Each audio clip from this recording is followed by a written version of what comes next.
"I only want some money," said Laurie, walking on again, appeased by her hearty tone. "You spend a great deal, Teddy." "Bless you, I don't spend it. It spends itself somehow, and is gone before I know it. You are so generous and kind-hearted that you let people borrow, and can't say no to any one. We heard about Henshaw and all you did for him. If you always spent money in that way, no one would blame you," said Joe warmly. "Oh, he made a mountain out of a molehill. You wouldn't have me let that fine fellow work himself to death just for want of a little help, when he is worth a dozen of us lazy chaps, would you? Of course not. But I don't see the use of your having 17 waistcoats, endless neckties, and a new hat every time you come home. I thought you'd got over the dandy period, but every now and then it breaks out in a new spot. Just now it's the fashion to be hideous, to make your head look like a scrubbing brush, wear a straitjacket, orange gloves, and clumping square-toed boots. If it was cheap ugliness, I'd say nothing, but it costs as much as the other, and I don't get any satisfaction out of it." Laurie threw back his head, and laughed so heartily at this attack that the felt hat fell off, and Joe walked on it, which insult only afforded him an opportunity for expatiating on the advantages of a rough-and-ready costume, as he folded up the maltreated hat and stuffed it into his pocket. "Don't lecture any more, there's a good soul.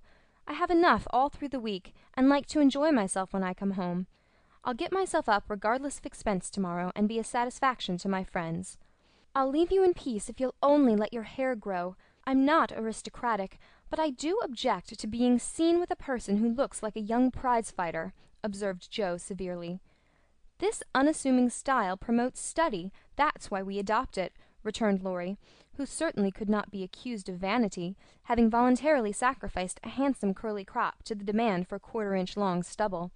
"By the way, Joe, I think that little Parker is really getting desperate about Amy. He talks of her constantly, writes poetry, and moons about in a most suspicious manner. He'd better nip his little passion in the bud, hadn't he?" added Laurie, in a confidential elder-brotherly tone, after a minute's silence. "Of course he had. We don't want any more marrying in this family for years to come. Mercy on us, what are the children thinking of?" And Joe looked as much scandalized as if Amy and little Parker were not yet in their teens. "It's a fast age, and I don't know what we are coming to, ma'am. You are a mere infant, but you'll go next, Joe, and we'll be left lamenting," said Laurie, shaking his head over the degeneracy of the times. "Don't be alarmed. I'm not one of the agreeable sort. Nobody will want me, and it's a mercy, for there should always be one old maid in a family." "You won't give anyone a chance," said Laurie, with a sidelong glance and a little more color than before in his sunburned face. "You won't show the soft side of your character, and if a fellow gets a peep at it by accident, and can't help showing that he likes it, you treat him as Mrs. Gummidge did her sweetheart, throw cold water over him, and get so thorny no one dares touch or look at you. I don't like that sort of thing. I'm too busy to be worried with nonsense, and I think it's dreadful to break up families so. Now don't say any more about it. Meg's wedding has turned all our heads, and we talk of nothing but lovers and such absurdities. I don't wish to get cross, so let's change the subject." And Joe looked quite ready to fling cold water on the slightest provocation.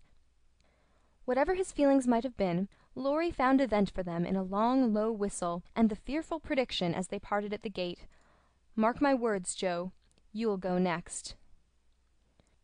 End of Chapter 1.